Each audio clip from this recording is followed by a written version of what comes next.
What's up, everybody? Welcome back to Beyond the Gray Media. Josh here, checking in on you out there in YouTube land. YouTube, I missed you. This is going to be quick. This is just going to be just a quick little reaction video because maybe you can tell in my voice, I just got hit by a freight train. My son was sick. My wife was sick for like 2 weeks. They were just kind of trading things, and I was like, man, living good. I didn't have any symptoms, and then yesterday and then today it just totally kicked my fucking ass, man.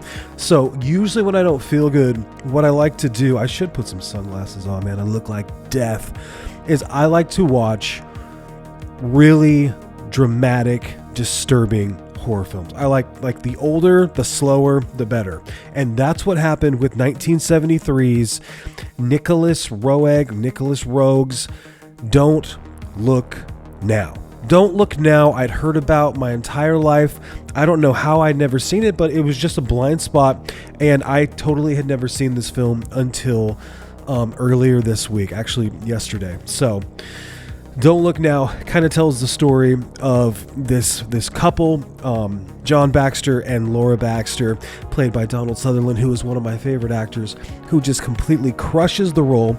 And then Julie Christie, they are in this relationship, and that one of them, I'm just going to spoil it. It's 1973, okay? It's not like it just came out.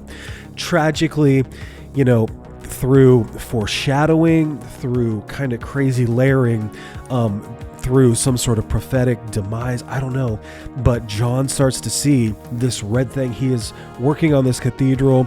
He's got these images and he's kind of showing them to his wife, all this beautiful cinematography right in his home, and he starts to see this red kind of like being dripped across these photos of this chapel.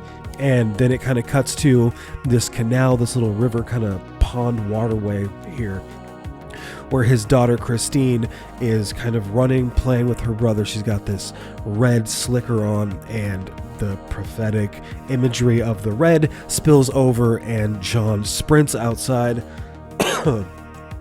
Just absolutely gut-wrenching, finds his daughter in the water, and it just is completely earth-shattering.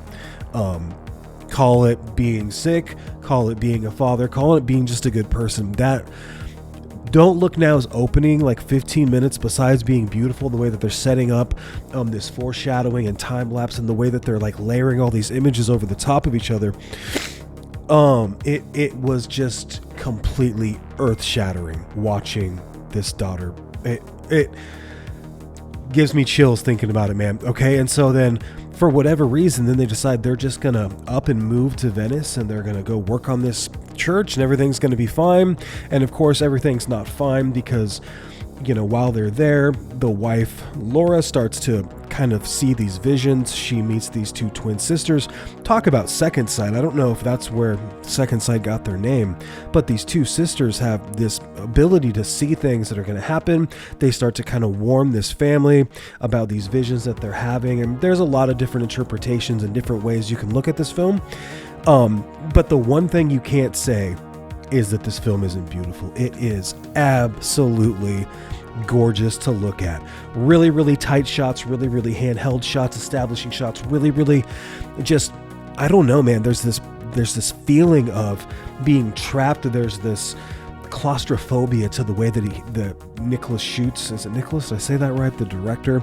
He shoots this film in a way that it feels like you are just really struggling to even catch your breath. It is absolutely incredible to look at, and it's just mean to watch. Like, does it eventually like have some things that bother me about it? Absolutely. But I had never seen this film. This is a 1973 movie that I need to have in my collection, like right now. Like right now.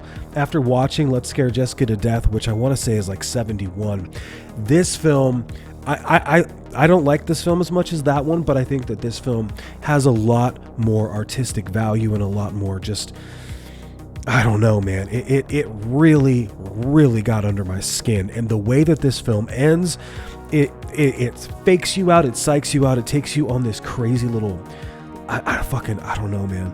It was a lot, though. This movie was a lot. When you're breaking a fever and you don't feel well, these are the kind of films that I love to watch. And you can definitely tell that Ari Aster, there's you can definitely tell that this is that dude's like favorite movie.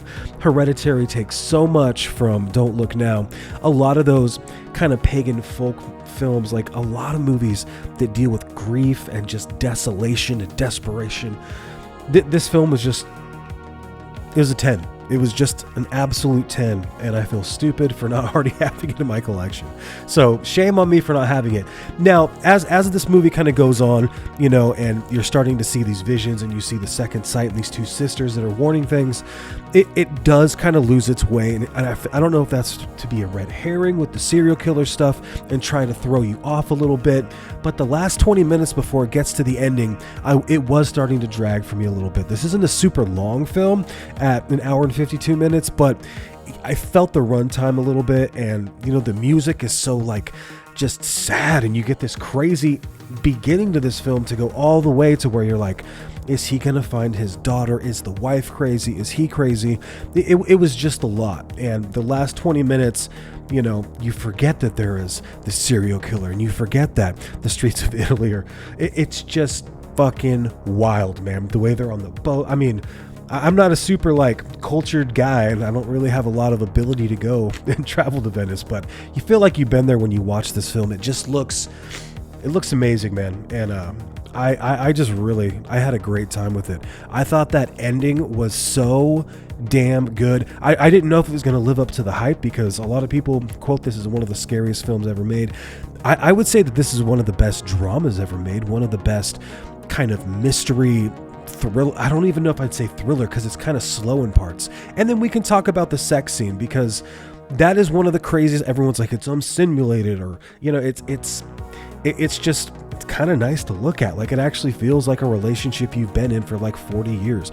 It's weird how the sex scene, it's like, I don't know if it's 5 minutes long, but it'll show them, you know, inner different parts of the scene. It'll show them getting dressed, kind of like wanting to go have a coffee together, splice back into some more action. It was very, very strange. It was very, very elegant for a scene like that. I guess I just thought that maybe because I'm so desensitized, I thought it was going to be fucked up. And I was just like, oh yeah, that was, I mean, it wasn't cringy. A lot of times sex scenes are like that, and this one was not. So, love Donald Sutherland. Julie Christie's amazing, obviously. The lady who wrote the book, is it Daphne who wrote this? She also wrote The Birds and some other stuff. There's a Criterion 4K. I'm going to go pick that thing up. As soon as I get off of this video, I'm going to go pick it up. I thought that this film was just outstanding, man. I love you guys. I'm going to come back when I'm not sick. Probably Friday night. We're going to talk about some more stuff. Next week, I got a couple of collaborative podcasts that I'm doing. So until next time, take care of yourselves. Wash your damn hands. Love you. Cheers.